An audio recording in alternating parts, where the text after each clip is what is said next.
Good morning everyone. আজ সকাল সকাল ঘুম থেকে উঠেই সোজা বেরিয়ে পড়েছিলাম ব্যাংকে যাবো বলে। ব্যাংকের কাজকর্ম মিটিয়ে বাড়িতে এসে ফ্রেশ হয়ে আবারও আমি বেরিয়েছিলাম নৈহাটি যাব বলে। তো ফাইনালি ভাইকে বললাম চল রেডি হয়ে নে, আর ভাইকে নিয়ে সোজা বেরিয়ে পড়েছিলাম নৈহাটি যাওয়ার পথে।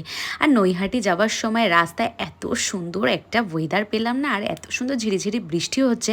আর বরাবরই আমার বৃষ্টির ওয়েদার খুব ভালো লাগে।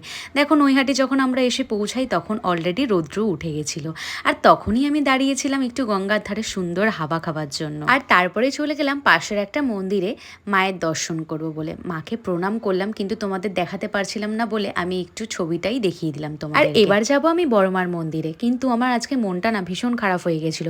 বড়মার মন্দিরে যখন সামনে যাই তখন দেখলাম বাইরে থেকে দরজা বন্ধ, আর যারা পুজো দেবে ভক্তরা সব বাইরেই দাঁড়ানো। জানি না কেন আজকে মন্দিরটা বন্ধ ছিল, কিন্তু ভক্তরা সবাই বাইরেই দাঁড়ানো ছিল। আমি ভাবলাম হয়তো কিছুক্ষণ পরেই খুলে দেবে, জানি না পরে খুলেছে কিনা। আর বাইরে আজকে অনেক পুলিশ দাঁড়ানো ছিল। কি করবো, মাকে বাইরে থেকে প্রণাম করে এবার বাড়ির উদ্দেশ্যে রওনা দেবো। তা যেতে যেতে মায়ের ছবিটা দেখলাম, তাই তোমাদেরকেও একটু মায়ের দর্শন করিয়ে দিই। আর রাস্তায় যেতে যেতে হঠাৎই চোখ পড়লো একটা কুকুর আর ছাগল কি সুন্দর টুকি টুকি খেলছে।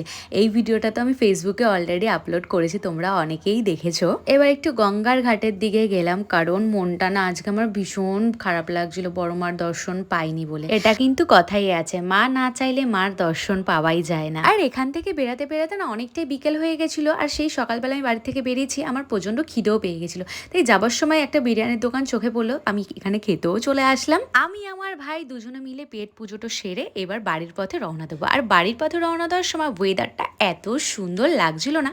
তো চলো বন্ধুরা, আজকের মতন বাই, আবার দেখা হচ্ছে তোমাদের সাথে কালকের ব্লগে। টাটা।